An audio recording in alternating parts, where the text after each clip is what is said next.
Olá, nós somos o grupo 7 da matéria de Contabilidade Aplicada a Micro e Pequenos Empreendimentos, ministrada pela professora Fátima de Souza Freire, no curso de Ciências Contábeis na Universidade de Brasília. Nossa empresa se chama Qualidade Fitness. Eu sou a Júlia de Araújo Dutra. No nosso grupo também tem o Henrique Ferreira Veríssimo e o Thiago Figueiredo da Silva Nascimento.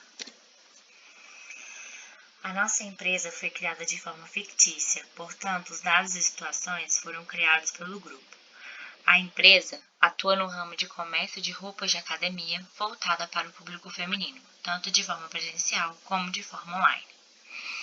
Os QNAIs escolhidos foram o QNAI principal, comércio varejista de artigos do vestuário e acessórios, e o QNAI secundário, comércio varejista de artigos esportivos.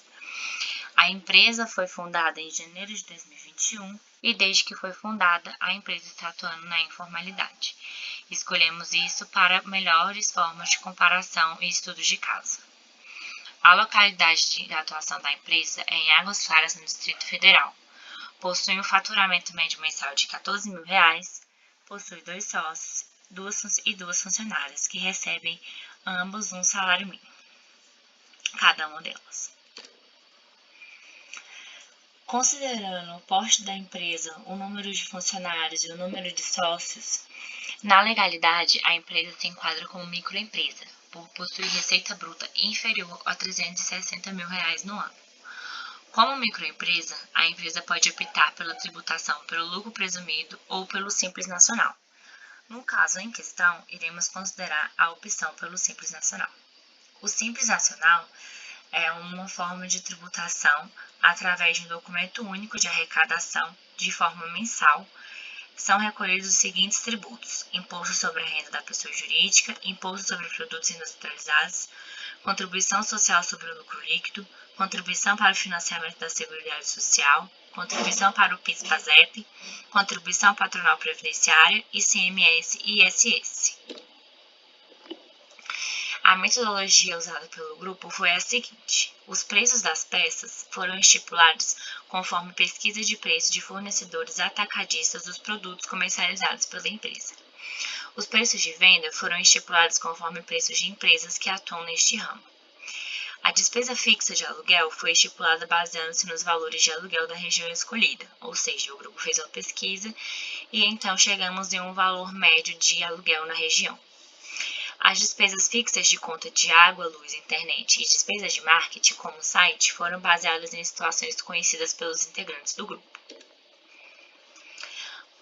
Ambas as funcionárias recebem, além do salário mínimo de R$ 1.100, um adicional para transporte de R$ 15 por dia. O prolabore para os sócios é no valor de R$ 1.500 para cada um deles de forma mensal. Foi considerado para análise de comparação de situação de formalidade com situação de informalidade 3 meses, sendo eles janeiro, fevereiro e março. Ou seja, nosso grupo trabalha com dados trimestrais. Para fins de análise de situação de formalidade, a empresa está abrangida pelo anexo 1, na primeira faixa da Lei Complementar 123 de 2016, que é a Lei do Simples Nacional. Como resultados, nós temos os seguintes dados. Temos os seguintes produtos e o custo médio unitário de cada um deles. Bolsa fitness grande, R$ 120. Camisa barra regata, R$ 33. Casaco, R$ 75. Legging, R$ 90. Short, R$ 50. Macacão, R$ 100. Top barra cropped, R$ 45. E as receitas obtidas em cada um dos meses estudados foram as seguintes. Em janeiro, uma receita de R$ 13.500, fevereiro, R$ 13.100, março, R$ 14.750, totalizando a receita de R$ 41.350 dos 3 meses. Bom, então, olá a todos. Eu sou o Thiago e eu vou dar continuidade ao nosso trabalho com essa parte dos encargos trabalhistas agora. Bom, primeiramente nós temos como proventos o salário das funcionárias. Cada funcionário recebe um salário mínimo, né?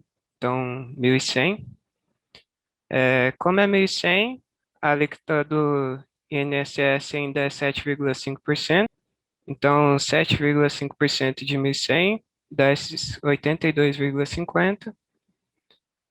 Para o Vale Transporte, é permitido esses 6%, e os 6% de 1.100 vão dar exatamente esses R$ 66.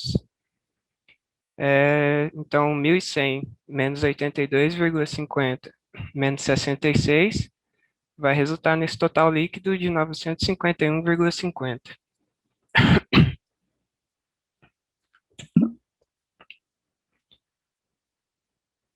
Então, agora aqui embaixo nos encargos mensais, esse FGTS de 8% também é sobre o salário de 1.100, então 88.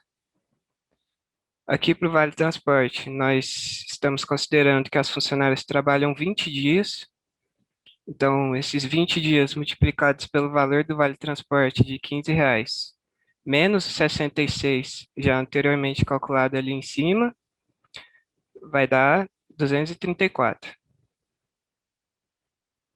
Então, os 88 mais 234 dá esses 322 no total por funcionário. Ali na direita, o prolabore de cada sócio é de R$ 1.500 e o INSS incide 11% sobre esse valor. Então, o total líquido é de R$ 1.335.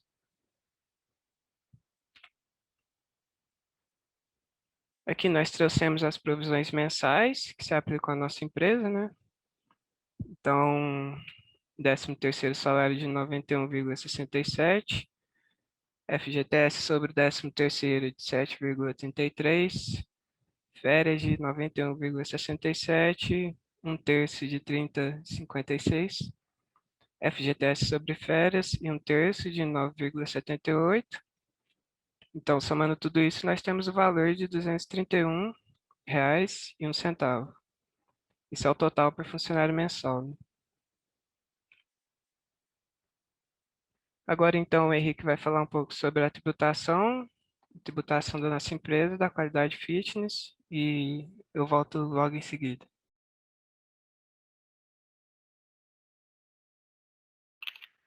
Bom, no slide 9, eu vou apresentar sobre o Simples Nacional, que foi o regime tributário escolhido pela nossa empresa, devido à menor carga tributária na operação. Então, dentro do Simples Nacional, a gente vai se enquadrar no anexo 1 da tabela do Simples Nacional, e dentro desse anexo nós vamos nos enquadrar na primeira faixa. Então, será a primeira faixa do anexo 1 da tabela do Simples Nacional. Esse anexo, o anexo 1, ele é destinado às empresas do comércio em geral. E a apuração do imposto ela vai ser de forma mensal por meio do DAS, que é o documento de arrecadação simplificada, que unifica todos os impostos federais que são pagos durante a operação em uma única guia de imposto. A gente, para cálculo desse imposto, a gente utiliza a receita bruta dos 2 meses anteriores, mas como nós não temos esse histórico, já que a empresa é nova, nós, no primeiro mês, pela legislação, devemos pegar o faturamento do primeiro mês, multiplicar por 12, considerar como esse a nossa receita bruta dos 2 meses anteriores, e a partir do segundo mês até o 12º, onde se completa um ano, nós vamos pegar a média aritmética das receitas brutas anteriores e multiplicar por 12, a média, depois de calcular a média aritmética. No caso, depois nós utilizamos a alíquota nominal, que a gente pega no anexo da legislação do Simples Nacional, né, na tabela, e calculamos a alíquota efetiva. Só que no caso, como a primeira faixa do anexo 1 não tem parcela a deduzir no cálculo, então vai ser a mesma alíquota. E aí consideramos a receita do período e aplicamos a alíquota para achar o Simples Nacional que deve ser recolhido em cada mês. Então, retornando aqui, nós trouxemos essas tabelas com as despesas fixas e variáveis, só para identificar mesmo quais são essas despesas, né? As despesas fixas incluem despesa com aluguel, site, internet, água, telefone, energia, salários e prolabore. Lembrando que são as despesas incorridas no trimestre. Então, aqui já está considerando o salário das duas funcionárias, salário das duas funcionárias e o prolabore dos dois sócios de forma trimestral, né? Da mesma forma, aqui nas despesas variáveis já está sendo considerada a despesa com tributos e a despesa com embalagens e materiais incorridos no trimestre.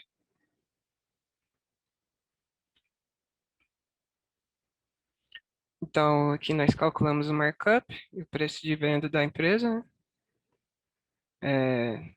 Sabe-se que o preço de venda ideal é aquele que cobre todos os custos, despesas e ainda sobra o lucro. E o preço de venda é calculado pelo custo total vezes o markup, sendo que esse markup representa o fator multiplicador que vai ser acrescido ao custo da mercadoria. Então, o markup é calculado pela fórmula 100% menos o percentual de despesas variáveis, mais o percentual de despesas fixas, mais a margem de lucro, né? Então, aqui realizando os cálculos, nós encontramos o percentual das despesas variáveis de 15,61%, das despesas fixas de 51,28% e a margem líquida a própria empresa estipulou, né, no caso, como 10%. A gente acaba achando o preço de venda extremamente alto aqui para os produtos, né? Grande parte disso é devido a esse percentual de despesas fixas, 51,28%. Então, aqui é a margem de contribuição. A margem de contribuição é o valor das vendas menos os gastos variáveis. Aqui nós fizemos mensalmente, né? Utilizamos os dados das tabelas apresentadas anteriormente. A margem de contribuição em janeiro foi de 11.360, em fevereiro foi de 10.976 e em março de 12.560. Da mesma forma, né, o ponto de equilíbrio foi encontrado usando as informações anteriores,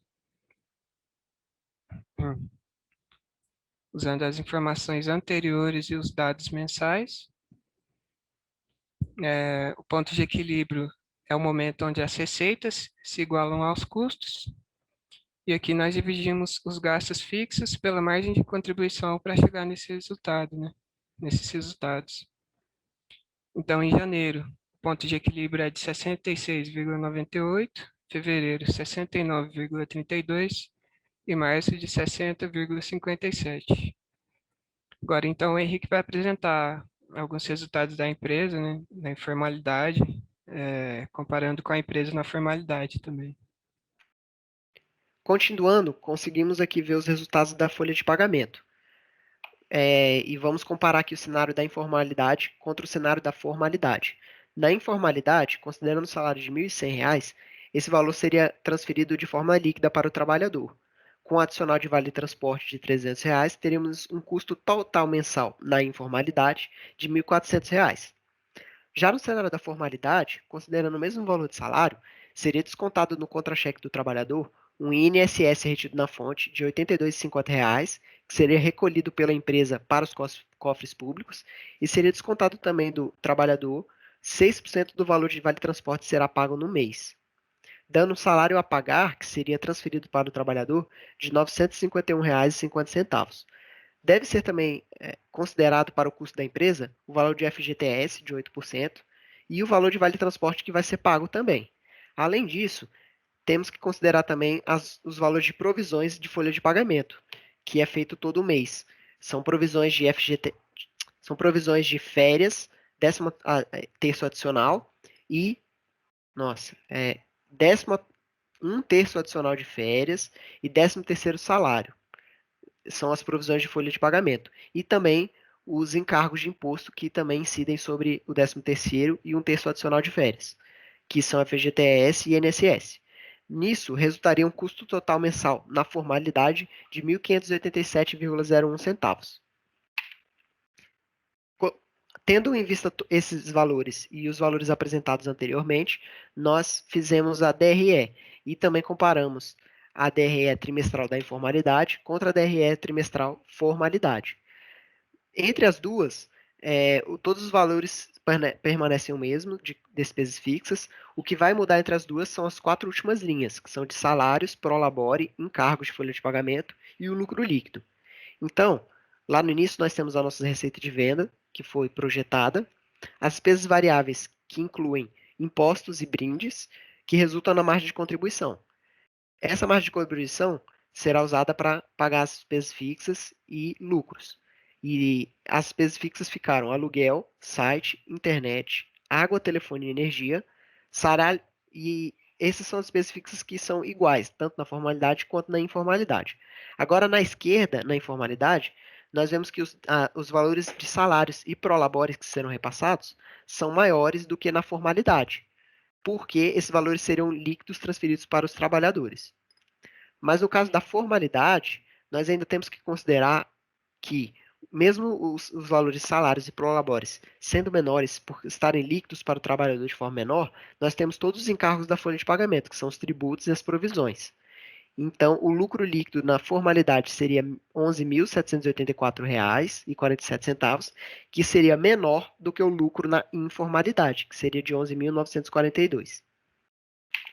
Nisso, nós conseguimos concluir que, comparando a situação da empresa na formalidade e na informalidade, conseguimos perceber que na informalidade o lucro sempre vai ser maior, porque a gente não leva em consideração tanto os encargos tributários sobre as vendas e nem sobre os encargos nas folhas de pagamento. Na informalidade, a empresa não pagaria o Simples Nacional e nem os encargos trabalhistas. Isso poderia também aumentar o risco da empresa, que pode sofrer punições e multas. Essas punições podem ser valores altos e processos trabalhistas são muito perigosos para as empresas e para os sócios das empresas.